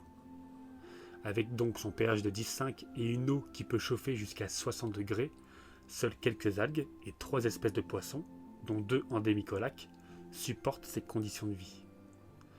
Une colonie de flamants nains vient tout de même se reproduire sur les rives du lac, afin de se nourrir de ces microalgues, notamment les spirulines, présentes en grande quantité. C'est d'ailleurs à cet endroit qu'a été tourné le film Les Ailes pourpres, réalisé par Matthew Aberhart et Leander Ward. En revanche, de nombreuses espèces traversent à leur risque et péril ce territoire. Par exemple, régulièrement, de nombreux oiseaux et chauves-souris le survolent et malheureusement s'y écrasent. Nick Brandt, le photographe, pense que les eaux denses et chimiques du lac agissent comme un miroir, donnant l'impression aux oiseaux qu'ils volent toujours dans le ciel. Et du coup, malheureusement, ils tombent dans cette eau. Une fois les animaux tombés dans le lac, les éléments chimiques agissent et transforment les corps, les pétrifient totalement. Néanmoins, personne ne sait exactement comment ils meurent. Lorsque la saison sèche arrive, l'eau se retire et laisse derrière elle ces carcasses desséchées, figées et intrigantes. Pour la série de photos, si les plus curieux veulent aller le voir, faut taper sur Google The Calcified. Et on y voit donc ces animaux qui sont calcifiés. Voilà. Le seul truc, donc c'est vrai évidemment, le seul truc c'est que Nick Brandt les a mis en scène, donc leur position n'est pas exactement celle dans laquelle ils ont été retrouvés. Mais il n'a rien changé au corps de ces animaux. Voilà. Putain, ouais. Je suis sur Google. Tu le vois ? C'est incroyable. C'est dingue. Hein. J'y croyais pas au début. Des fois, il y a des phénomènes. Mais cette histoire, je l'ai déjà entendue quelque part il y a longtemps. Ah ouais ? J'avais déjà entendu parler de cette histoire, ouais. Mais il y a longtemps, je ne saurais même pas te dire d'où. Et c'est vrai que c'est assez incroyable. T'as tapé The Calcified et dessus t'es tombé sur les photos ? C'est ça. Ok. Ouais. The Calcified Animal of Lake. Ouais, bon, j'invite tous les auditeurs à écouter. C'est vrai que c'est dingue. Hein. Ouais, ça paraît. Parce que on dirait vraiment des statues. Quoi. C'est ça. Et c'est là que tu te rends compte que beaucoup de nos mythes et légendes. Ouais. Il peut y avoir des explications tellement naturelles finalement. Parce que là, parce que moi, je tombe sur un lac avec ça, ouais, voilà. je pète un câble. T'as l'impression que c'est façonné par des humains, tu te demandes quoi en fait. Mais non, tout est naturel, ça paraît, ouais. Ouais, c'est vrai que souvent il y a des phénomènes qui sont complètement paranormaux au premier abord, et en fait, après plein d'études, parce que là c'est poussé. Ouais. C'est ça, faut l'étudier, ouais, c'est dingue. Ouais. Magnifique petite histoire. Voilà. Pleine de poésie finalement. C'est ça. Parce que l'âme humaine ne serait-elle pas figée dans son temps ? Voilà. Oh là. Allez, là. Il dit n'importe quoi. Bon bah allez, à ma 4e histoire. Allez. Donc là, moi, ça va être un témoignage. Voilà. Ok. Témoignage d'un chauffeur de taxi. Ouh. Qui nous raconte une jolie petite histoire. Je sens que c'est au Japon, j'ai l'impression. Pas du tout. Ah merde. Ah bon, en plus tu j'étais persuadé. Pas du tout. Persuadé. Ok. Non. Bon, bah tu nous diras après l'histoire à quoi tu pensais, mais pas du tout. Ah c'est non rien. Ok. Ça va être cool. C'est parti. Allez go. Je suis chauffeur de taxi. Et je vais vous raconter une course qui a changé ma façon de voir le monde à tout jamais. Un bel après-midi de printemps, il y a quelques années, j'allais rentrer à la base pour débaucher, mais une dernière course est tombée. J'ai hésité à la prendre, mais j'ai finalement accepté. J'ai donc fait demi-tour et roulé en direction de celle-ci. Je suis arrivé à l'adresse et j'ai klaxonné. Après avoir attendu quelques minutes, j'ai de nouveau klaxonné. Toujours aucune réponse. J'ai hésité à partir. Mais j'ai quand même décidé de me garer et de frapper à la porte. « Juste une minute », répondit une voix frêle et âgée. Je pouvais entendre quelque chose traîner sur le sol. Après une longue pause, la porte s'ouvrit enfin. Une petite femme de 90 ans se tenait devant moi. Elle portait une robe imprimée et un chapeau avec un petit voile épinglé dessus, comme quelqu'un d'un film des années 40. À ses côtés se trouvait une petite valise en nylon. L'appartement donnait l'impression que personne n'y avait habitué depuis des années. Tous les meubles étaient recouverts de draps. Il n'y avait pas d'horloge sur les murs, pas de bibelots ou d'ustensiles sur les comptoirs. Dans le coin, il y avait un carton rempli de photos et de verreries. « Voudriez-vous porter mon sac à la voiture, s'il vous plaît ?» dit-elle. J'ai amené la valise dans le taxi, puis je suis revenu pour aider la femme. Elle a pris mon bras et nous avons marché lentement vers le trottoir. Elle n'arrêtait pas de me remercier de ma gentillesse. « Ce n'est rien, lui ai-je dit. J'essaie juste de traiter mes passagers comme je voudrais que ma mère soit traitée. »« Oh, vous êtes un si bon garçon, dit-elle. Quand nous sommes montés dans le taxi, elle m'a donné une adresse, non loin de l'hôpital du coin, et a ensuite demandé « Pouvez-vous traverser par le centre-ville en voiture ?»« Ce n'est pas la route la plus courte, madame, répondis-je rapidement. Oh, ça ne me dérange pas, dit-elle. Vous savez, je ne suis pas pressé, je suis en route pour l'hôpital. J'ai regardé dans le rétroviseur, ses yeux brillaient. J'ai 90 ans et je n'ai plus de famille, continua-t-elle d'une voix douce. Le médecin dit que j'en ai plus pour très longtemps. J'ai doucement tendu la main et j'ai éteint le compteur. Quelle route voudriez-vous que je prenne, madame ? J'ai demandé. Pendant les 2 heures suivantes, nous avons traversé la ville. Elle m'a montré le bâtiment où elle avait autrefois travaillé comme opérateur d'ascenseur. Nous avons traversé le quartier où elle et son mari avaient vécu quand ils étaient jeunes mariés. Elle m'a fait garer devant un entrepôt de meubles qui était autrefois une salle de bal où elle était allée danser en étant jeune fille. Parfois, elle me demandait de ralentir devant un bâtiment ou un coin particulier et rester assise à regarder l'obscurité sans rien dire. Elle finit par me dire « Je suis fatiguée, allons-y maintenant s'il vous plaît ». Nous avons conduit en silence à l'adresse qu'elle m'avait donnée. C'était un bâtiment bas, comme une petite maison de repos, avec une allée qui passait sous un portique. 2 aides-soignants sont sortis de la cabine dès que nous sommes arrivés. Ils étaient soucieux et déterminés, surveillant chacun de ses mouvements. Ils devaient l'attendre. J'ai ouvert le coffre et j'ai porté la petite valise à la porte. La femme était déjà assise dans un fauteuil roulant. « Combien je vous dois ?» demanda-t-elle en cherchant dans son sac à main. « Rien, dis-je.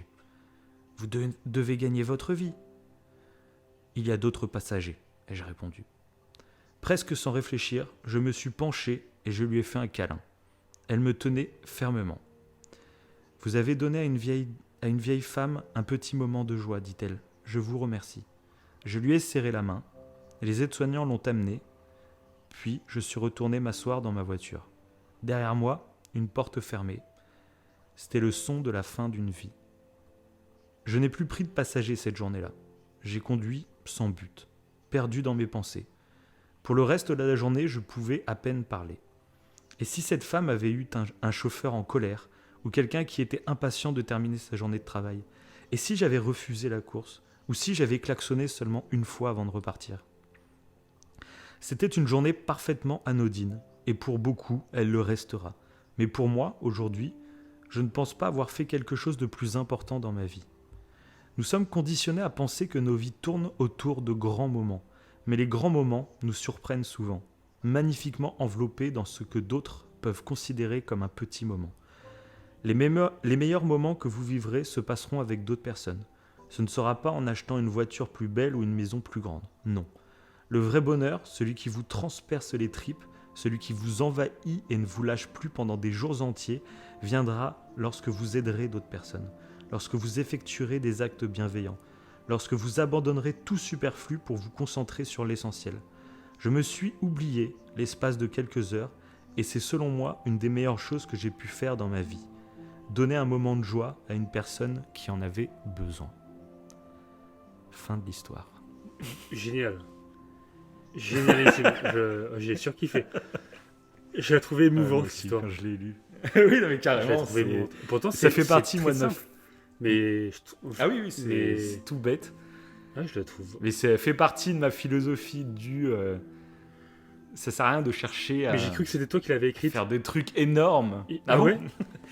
Pas totalement. Non, non, je l'ai lu, je l'ai réarrangé sur Ok. certains trucs. mais, J'étais persuadé que c'était toi qui l'avais écrite. Du coup, je trouvais ça encore plus émouvant, je crois. Non, mais elle est émouvante, ouais. toi. Non, je veux pas me Vas-y, donner dis-le, des fleurs. Alors Dis-le, c'est toi. Dis-le. Non, non, non. Je rigole, bah je non. rigole. Tu vas avoir des Mais problèmes. voilà, ça rejoint vraiment une philosophie de vie que je partage, déjà rien qu'apprécier certains moments qui peuvent paraître anodins, et puis même faire sourire quelqu'un, un tout petit truc qui peut paraître vraiment comme quelque chose de banal, des fois ça a des conséquences beaucoup plus importantes que ce qu'on peut imaginer, et puis voilà, ça sert à rien de toujours vouloir plaire par exemple au plus grand nombre, il suffit de changer la vie, on va dire, de une ou deux personnes, c'est déjà quelque chose de fou, quoi. Donc voilà. Et c'est vrai que c'est tout bête, hein, même des fois, je trouve quand tu, par exemple, je sais pas moi, en voiture, t'arrives à un passage piéton, tu vois qu'il y a une personne qui veut passer, tu t'arrêtes, la personne passe et elle te fait un sourire.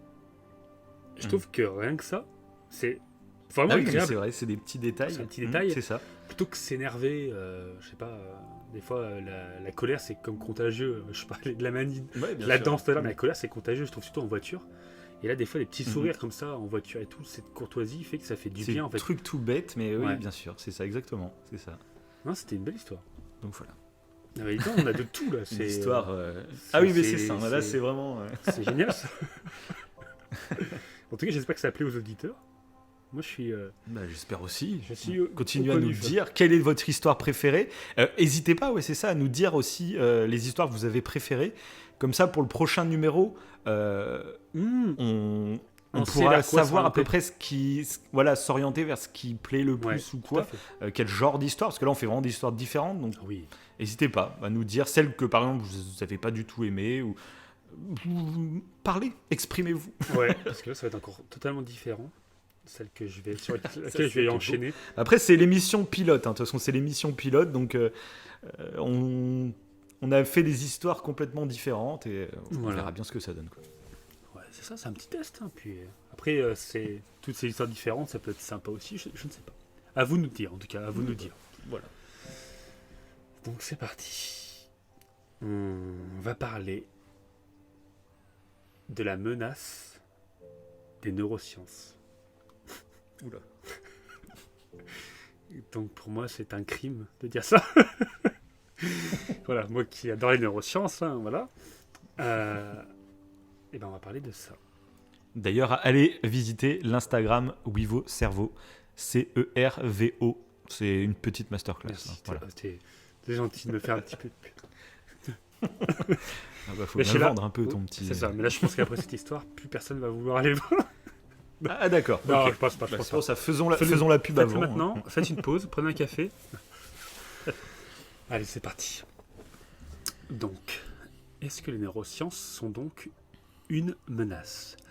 Durant la première moitié du XXe siècle, les idées de Sigmund Freud ont dominé les explications du fonctionnement de l'esprit humain. Selon lui, nos motivations restent enfouies dans notre inconscient. Elles sont soustraites à la conscience par une force répressive. En gros, l'appareil exécutif de l'esprit, ce qu'il appelle le moi, le conscient, rejette toute pulsion inconsciente, ce qu'il appelle le ça. Et ça pourrait entraîner un comportement incompatible avec la conception civilisée que nous avons nous-mêmes.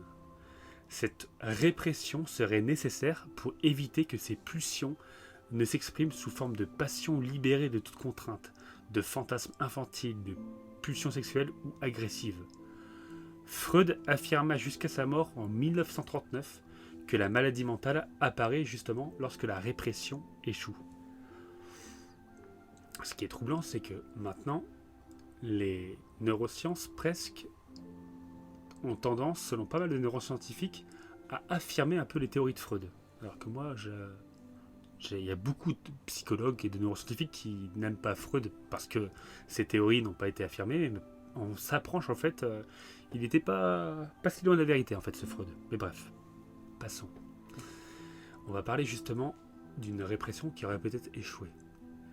Au mois de juillet 2008, Brian Thomas et sa femme Christine sont en voyage à bord de leur mobil-home dans le sud du Pays de Galles. Ils s'arrêtent dans la ville côtière de Aberporth. Gêné par le bruit que font une bande de jeunes sur des motos, le couple va s'installer vers 23h30 sur le parking d'une aire de repos toute proche. Au cours de cette nuit, Brian Thomas rêve qu'un des jeunes de la bande fait irruption dans leur caravane. En état de somnambulisme, il confond sa femme avec l'intrus imaginaire et la tue.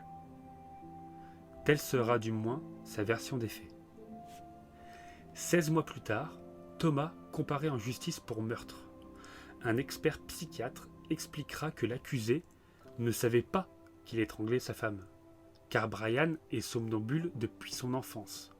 Il sera donc innocenté. De tels cas nous obligent à réfléchir à ce qu'est la responsabilité individuelle, car le somnambulisme n'est pas la seule situation où nous pourrions avoir beaucoup moins d'influence consciente sur nos actes que nous le pensons. Sur la base de nos connaissances sur le cerveau, certains neuroscientifiques et philosophes prétendent que nous serions tous plus ou moins dans des états mentaux proches du somnambulisme, même réveillés, comme moi et Davin actuellement, et parfaitement conscients. En fait, nous ne serions aucunement maîtres de nos destinées et de nos décisions. En clair, le libre arbitre serait une illusion. Le comportement humain résulterait de liens de cause à effet sur lesquels nous n'aurions aucune prise dans l'univers. Il n'y aurait aucune place pour la liberté.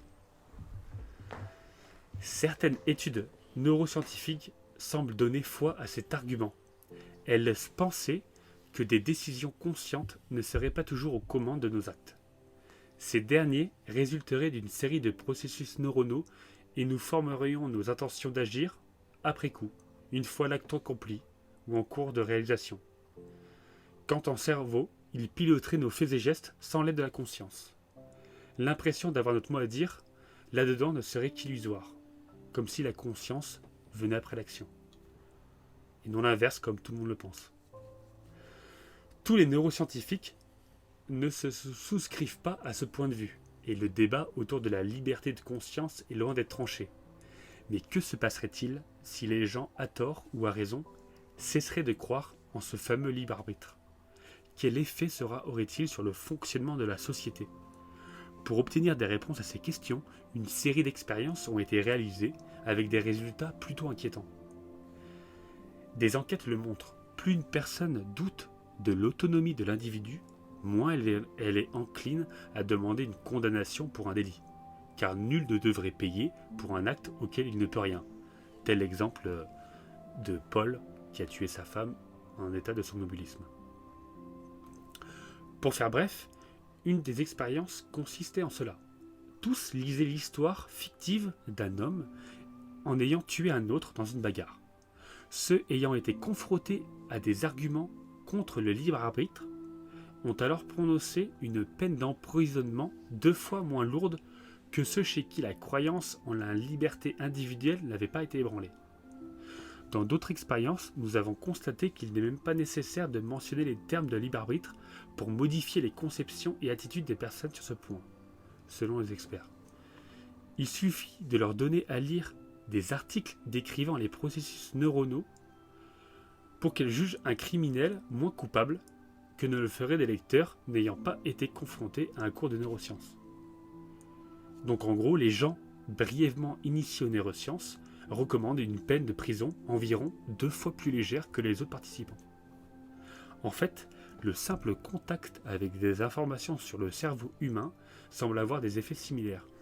En 2012, la psychologue Lisa Aspinwall et ses collègues de l'université de l'Utah ont demandé à 181 juges de prononcer une peine pour un meurtrier décrit comme un psychopathe par l'expert psychiatre. Ils ont constaté que lorsque sa psychopathie était présentée comme résultant de processus biologiques qui réduisaient la conscience de ses propres actes, les juges réduisaient la peine d'1 an. Selon plusieurs autres études, la possibilité de sanction joue un rôle dans la coopération. Sans cette possibilité, il est plus difficile aux êtres humains d'assurer la conduite de projets communs.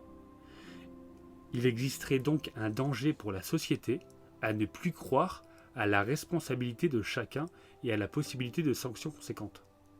Doutant que les individus soient responsables de leurs actes, nous aurions tendance à renoncer aux règles de vie commune. Par exemple, pour être plus clair, dans des tests réalisés en 2008 avec Jonathan Schooler, ils ont constaté que des étudiants confrontés à des textes remettant en question l'existence du libre arbitre, tel qu'on l'expose depuis le début, trichaient 2 fois plus souvent dans des exercices de mathématiques que des étudiants n'ayant pas été confrontés à ce type de document. Les arguments qui fragilisent le libre arbitre provoqueraient même un désir de nuire à autrui, comme l'a révélé une autre étude de Roy Baumeister. Dans un premier temps, certains volontaires lisent un article défendant la notion d'autonomie individuelle. D'autres, un article démontrant son inexistence. Ils doivent ensuite servir à un cobaye un bol de chips arrosé de sauce piquante, que celui-ci est forcé de manger, sachant qu'il déteste la sauce piquante. Or, les personnes ayant lu des articles démontrant l'inexistence du libre arbitre versent 2 fois plus de sauce piquante sur les chips que ceux ayant lu un texte en faveur du libre arbitre. Ce qui suggère donc que le fait de se croire déterminé par des processus neuronaux ouvrirait la voie à davantage de comportements agressifs. Donc, il ne faut surtout pas sous-estimer ce fait troublant. Moins nous sommes convaincus de notre liberté et de notre responsabilité en tant qu'individus, plus nous sommes tentés de nous placer au-dessus des règles et normes de vie en communauté. De ce point de vue, les notions qui fragilisent notre représentation du libre arbitre ne sont peut-être pas à prendre à la légère. Alors, êtes-vous vraiment responsable de vos actes ? Les études neuroscientifiques doivent-elles continuer à troubler ce libre arbitre ? Après, en supposant que tous nos actes soient dictés par des réactions biochimiques dans nos neurones, et que nous ne soyons responsables d'aucun des actes que nous commettons, il faudra bien postuler l'existence d'une responsabilité individuelle pour rappeler à chacun qu'il ne peut pas faire tout ce qu'il veut. Fin de l'histoire. Ou fin de la réflexion, plutôt. Voilà. Ah ouais, C'est chaud. Est-ce que c'était clair déjà ? Ouais, non, très clair. Je me demande juste quelles sont les bases de... Alors, il y a... C'est tiré de quoi exactement ? Il y a beaucoup d'études. Du coup, je n'ai pas tout cité. Mais il y a eu plein d'études, en fait. Donc, des études pour démontrer, en fait, que une fois qu'on a connaissance du fait que le libre arbitre change plutôt que le libre arbitre, en fait, n'a pas de conséquences parce que c'est le cerveau qui nous dicte, les gens changent leur comportement. Et ça, ils l'ont répliqué plein de fois, selon plein d'autres études. Ouais, c'est pas une étude unique, hein. C'est vraiment... je dirais pas que c'est une méta-analyse, c'est en cours de réflexion, mais il y a eu plusieurs études. Et voilà, c'est une méta-analyse parce qu'ils ont repris plusieurs études différentes pour en faire cette théorie. Et en fait, ils posent la question, est-ce que du coup, si on a d'autres études neuroscientifiques qui démontrent qu'en fait, c'est le cerveau qui nous commande avant la réflexion, est-ce que c'est bien d'en parler ?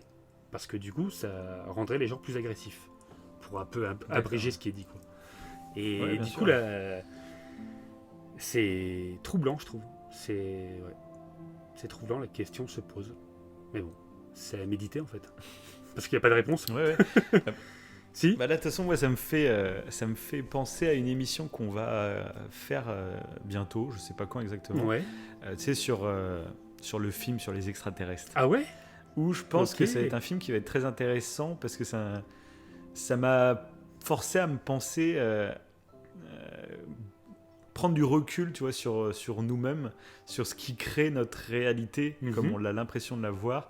Il y a certains trucs, en prenant du recul, qu'on se rend compte que c'est une réalité qu'on se crée nous-mêmes, en fait. Et du coup, ce film, je pense que ça sera en rapport un peu avec cette histoire que tu viens de raconter. Et ça va être intéressant, toi, maintenant, avec un peu tout ton background neuroscientifique. J'aurai des questions à poser. Peut-être que tu ne pourras pas répondre à tout. Mais peut-être que tu auras un avis un peu plus poussé que moi, du coup. Donc, je vous invite à vous abonner pour suivre cette émission où on rentrera bien en détail, justement, sur les extraterrestres et sur la réalité comme on l'aperçoit, qui peut être... Ouais, carrément. Ouais. Voilà, mais on va pas vous dire quel film exactement pour le moment. Ça sera la surprise, mais c'est dans les mois, enfin dans les semaines même qui arrivent, bientôt. Ça devrait pas trop tarder. Après, là, sur le fait divers, enfin sur cette bêta-analyse, on va dire ça comme ça, que je viens de dénoncer, ils sont allés assez loin. Et pour l'instant, de ce que je dis au début, du coup, c'est qu'il y a des études neuroscientifiques qui se rapprochent de ce que disait Freud. Et qu'en gros, en fait, il y aurait une bataille entre l'inconscient et la conscience. Et du coup, s'il y a cette bataille, en fait, il y a un libre arbitre, d'une certaine manière. Parce que s'il y a cette bataille entre la conscience et l'inconscient, on peut... voilà, l'étude nous dit pas, ok, bah, si je tue quelqu'un, en fait, c'est pas moi, c'est mon cerveau. C'est ce que ça peut prétendre. Mais non, en fait, on a quand même une partie évidemment morale. Mais ils disent que les questionnements sur ce sujet-là font quand ça augmente quand même l'agressivité des personnes. C'est hallucinant à quel point des textes, des suggestions font qu'on change de comportement. Si c'est rendre compte forcément. C'est ça, ouais. En plus, ouais, c'est ça, tout à fait. C'est assez intriguant. Donc c'est pour ça que voilà, je voulais faire un fait divers sur le cerveau et c'est clair. Voilà. Donc voilà. Et parfait. Donc là, on va passer à ma dernière petite histoire. Déjà, ça passe vite. Ça passe vite. Mais donc là, ça passe vite, mais c'est une histoire 1h30. Ça passe vite en fait. Oui, c'est vrai. Bizarre, quoi. Ça passe trop vite. Ouais. C'est clair. Et donc là, ça va être une petite histoire qui est vraiment courte pour le coup, pour la fin. Et c'est pas une histoire vraie, c'est un petit conte que j'ai découvert et que j'ai trouvé super sympa. Voilà, donc je voulais terminer comme ça avec une petite note positive et un petit conte, une petite histoire toute mignonne. Ok. Voilà. Allez, c'est parti. Il y a longtemps, dans un petit village lointain, il y avait un endroit connu sous le nom de Maison aux 1000 miroirs. Un petit chien heureux a appris l'existence de cet endroit et a décidé de le visiter. Quand il est arrivé, il a rebondi joyeusement dans les escaliers menant à la porte de la maison. Il regarda à travers l'embrasure de la porte, les oreilles relevées et sa queue remuant aussi vite que possible. À sa grande surprise, il s'est retrouvé à regarder 1000 autres petits chiens heureux avec leur queue qui remuait aussi vite que la sienne. Il a fait un grand sourire et a été répondu avec 1000 grands sourires tout aussi chaleureux et amicaux. En quittant la maison, il s'est dit « C'est un endroit merveilleux, je reviendrai le visiter souvent. » Dans ce même village, un autre jour, un autre petit chien, qui n'était pas aussi heureux que le premier, a décidé lui aussi de visiter la maison. Il monta lentement les escaliers et baissa la tête en regardant par la porte. Quand il a vu les 1000 chiens à l'air hostile le regarder, il a grogné et a été horrifié de voir 1000 petits chiens grogner en retour. En partant, il s'est dit « C'est un endroit horrible et je n'y retournerai plus jamais. » Tous les visages du monde sont des miroirs. Quel genre de reflet voyez-vous sur les visages des personnes que vous rencontrez ? Votre sourire est votre plus grande force. C'était le slogan de Colgate. Si le monde autour de vous vous semble triste, dangereux, si vous trouvez que les gens font la gueule, ne s'amusent plus, alors le problème vient peut-être de vous. Oui, désolé pour l'honnêteté. Mais si vous êtes une personne négative, pessimiste, qui s'alimente continuellement d'informations toxiques via la télé, les réseaux sociaux, alors c'est normal. Le monde que vous voyez autour de vous est votre reflet. À chaque instant, vous pouvez décider de percevoir la beauté de ce monde, ou son côté chaotique. Dans tous les cas, qui vous êtes et comment vous pensez influence directement la façon dont vous percevez le monde, positivement ou négativement. Fin. Super. Simple, mais efficace. Simple, efficace. Ça rejoint ce qu'on disait tout à l'heure en plus sur les souris. Voilà, c'est pour ça que je ne voulais pas trop en parler tout à l'heure, parce que je voyais que ça rejoignait un peu. Mais j'ai adoré cette petite histoire avec des chiens. Quand ils se regardent dans le miroir et qu'ils qui grognent. Est très parlante. C'est ouais, ça, c'est qui est très très parlante. Ouais. Ah ouais, elle est très bien. Ils ont exactement la même maison, mais la façon à laquelle ils vont arriver dans cette maison va leur faire voir une maison totalement différente. Quoi. Et je trouve ça... Voilà, c'est simple, mais c'est efficace. C'est simple et efficace. J'aime bien l'idée des miroirs en plus. En plus, ça doit faire peur. Hein. Quand tu as 1000 miroirs qui te regardent avec un air méchant, ça va faire bizarre. Ouais. Bon, après, c'est plus pour l'histoire. Oui, c'est ça. Faut pas prendre ça parce aussi de la lettre au premier degré. Si ça serait nous, on saurait que c'est nous-mêmes. Bon, là, c'est un chien. Donc... Oui, voilà. Oui, c'est pour ça qu'il y a des chiens, mais c'est métaphorique un peu. C'est plus symbolique, voilà. Cette histoire. C'est pas. Tout à fait, ouais. Non, j'aime beaucoup l'idée. Ouais. Bah, ça rejoint ce qu'on disait tout à l'heure. Voilà. Ok. Par contre, le problème, c'est que je vais finir sur un truc beaucoup plus noir. Donc. Merci. Moi, j'ai fini avec 2 histoires ultra positives. Alors, et lui, il va nous faire bader maintenant. Ça y est. Donc là, si vous voulez arrêter maintenant et ne pas faire de cauchemar, vous pouvez. Ah oui, carrément. Là, on passe en horror show, en fait. Presque. C'est beau.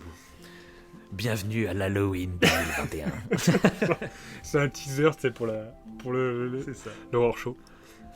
Bon, alors je me blottis dans ma petite couette. Je ravive un peu le feu. Oui, vaut mieux. Et puis vas-y, on t'écoute. Donc c'est une histoire de yokai. Donc, pour ceux qui ne connaissent pas les yokai, ils sont issus de légendes japonaises qui proviennent essentiellement du Shinto, du bouddhisme, de l'histoire de la Chine et des contes de pays étrangers.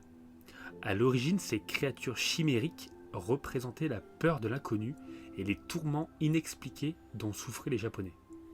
Au fur et à mesure, elles se sont dotées de nouveaux pouvoirs, marquant l'intérêt croissant du peuple pour le lien avec l'invisible.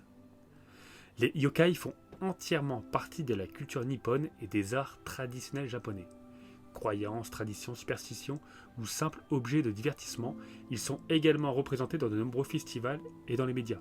Ils symbolisent à la fois l'inexplicable et la moralité enseignée aux enfants à travers les contes japonais.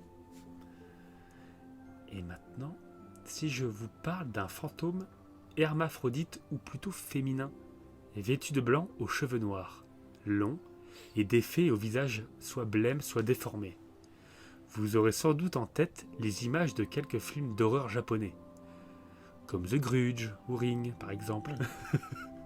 Si on ajoute qu'il sort d'un puits, voilà, vous songerez sûrement plus précisément au personnage de Sadako. Mais derrière ces apparitions contemporaines se cache une longue histoire. C'est au 8e siècle qu'apparaît pour la première fois au Japon l'idée de défunts revenant sur Terre pour faire payer leur mort violente à leurs bourreaux.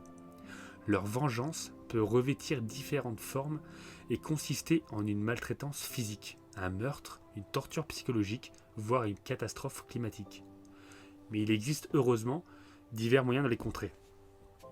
L'apparence des Onryo, de ces esprits vengeurs, n'est d'abord pas clairement définie, mais des siècles plus tard, le théâtre kabuki instaure un code que le cinéma japonais reprendra, avec donc la figure de Sadako et le film Ring. Donc, d'où vient tout ça ? Au 9e siècle, la servante dévouée Akiku travaillait pour le cruel Shuzen. Un jour, alors qu'elle le nettoyait, elle brisa l'une des 10 assiettes d'un précieux service en porcelaine. Consciente du mauvais caractère de son maître et tremblante de peur, elle s'en fut trouver son épouse pour lui avouer sa maladresse. Mais la femme prévint son mari, qui entra dans une colère noire et ne toléra pas l'erreur de sa servante. quelques variantes de cette histoire veulent qu'Okiku ait refusé les avances que son maître lui fit alors. Il aurait été prêt à lui pardonner la perte d'un objet de valeur contre le don de son corps, mais elle souhaitait conserver son honneur, ou qu'il ne lui ait pas offert d'issue de secours, selon les versions. Bref, il la ligota, l'enferma dans un placard, et pour son crime, revint chaque jour lui couper un doigt. Okiku finit par se détacher et, agonisante, se précipita dans le jardin où elle s'arrêta devant le puits. Elle s'y jeta pour abréger ses souffrances et se noya. Chaque nuit, depuis lors, son fantôme surgit du puits, pénétra dans la demeure de Shuzen et compta les assiettes. 1, 2, 3, 4, jusqu'à 9. Et la 10e manquant, le fantôme d'Okiku fondit en larmes. Ses lamentations rendirent Shuzen chaque jour un peu plus fou. Quelques décennies plus tard, une femme du nom d'Ume s'éprit d'Iemon, un samouraï sans maître qui était marié à Oiwa. Face à cette jeune fille d'une grande beauté, enceinte de l'enfant d'Iemon et pourtant moins riche qu'elle, Ume se sentait inférieure et doutait du fait qu'Iemon la regarderait un jour. Mais c'était sans compter sur le soutien de sa famille, qui, pour lui permettre de toucher le cœur de son aimé, envoya à Oiwa une crème pour le visage réputée miraculeuse. Elle avait au préalable mêlé au produit un poison local, puissant, qui brûla le visage d'Oiwa et la défigura complètement. Et comme il est bien connu qu'une femme n'a d'intérêt que si elle est belle, Iemon, en découvrant le massacre, entreprit de l'obliger à divorcer. Mais pour cela, il avait besoin d'un prétexte juridiquement valable. Aussi, il envoya Takuetsu, le propriétaire de la maison close, dans laquelle travaillait la sœur d'Oiwa, violer son épouse. Il espérait ainsi l'accuser d'infidélité. Mais Takuetsu se contenta de donner un miroir à Oiwa, qui, voyant ce qu'était devenu son visage, voulut se tuer. Elle y parvint accidentellement en tombant sur l'épée qu'elle avait ramassée. Une autre version de l'histoire accuse directement son mari de l'avoir poussée du haut d'une falaise. Dans les deux cas, Ume obtint ce qu'elle convoitait et s'apprêta à devenir la femme d'Iemon. Une femme riche a toutes les chances de toucher le cœur d'un homme ambitieux et cupide.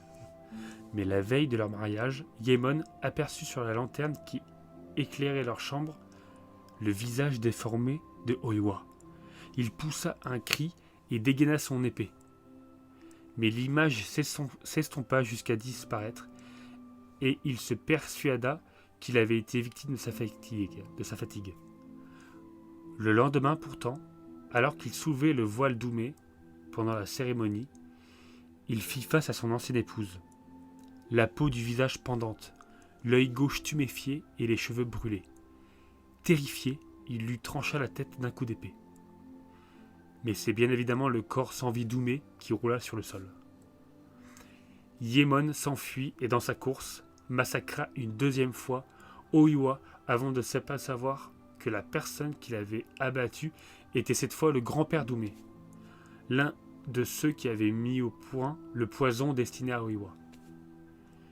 Il trouva refuge dans la montagne, mais Oiwa le suivit, et jusqu'à ce qu'il sombre dans la folie, puis soit assassiné, il combattit le fantôme de son ancienne épouse. Fin. Voilà. Sadako. Et du coup, les Sadako, toutes les... Dans The Grudge, je sais plus comment ça s'appelle dans The Grudge, c'est tiré un peu de ces deux légendes. Et surtout, plus précisément, Ring, c'est tiré d'Okiku, la première histoire. Et c'est deux yokai qui sont liés à ces histoires un peu troublantes. Moi, faut le dire à nos auditeurs, Ring, la version japonaise, c'est le premier film d'horreur que j'ai vu quand j'étais adolescent. Je sais plus quel âge j'avais. C'est un des meilleurs. Je serais curieux de le revoir, en plus, la version japonaise, tu vois. Mais ouais, moi, je m'en rappelle... cette petite qui sort du puits là. Mmh. C'est terrifiant et c'est vraiment l'image des fantômes moi qui me fait le plus flipper même aujourd'hui, hein. C'est resté ces gamines avec les cheveux devant la Oh, tête là. mais aussi. Mais c'est Quelle devenu horreur. maintenant presque tous les films d'horreur presque utilisent un peu ce. C'est devenu super commun quoi.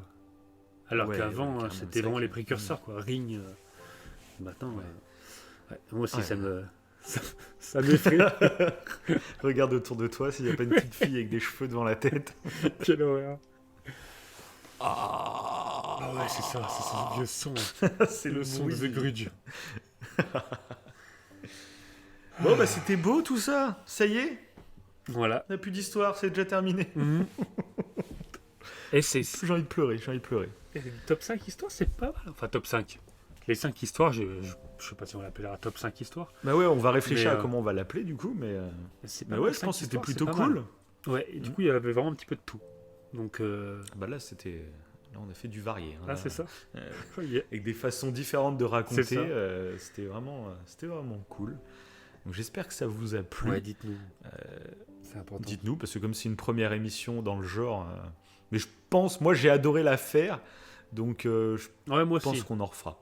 Ouais, je pense aussi. Ça peut être un petit rendez-vous assez cool qu'on se programme de temps en temps.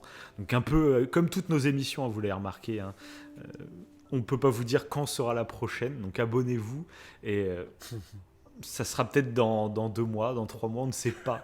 Ça va falloir retrouver parce qu'en fait ça, moi c'est des histoires vraiment, ça fait quoi 2 mois à peu près qu'on en a parlé au tout Oui. début. Donc moi ça fait 2 mois que chaque jour en fait dès qu'il y a une histoire qui me parle, tu vois, je la Tu la mets mets de de côté. côté.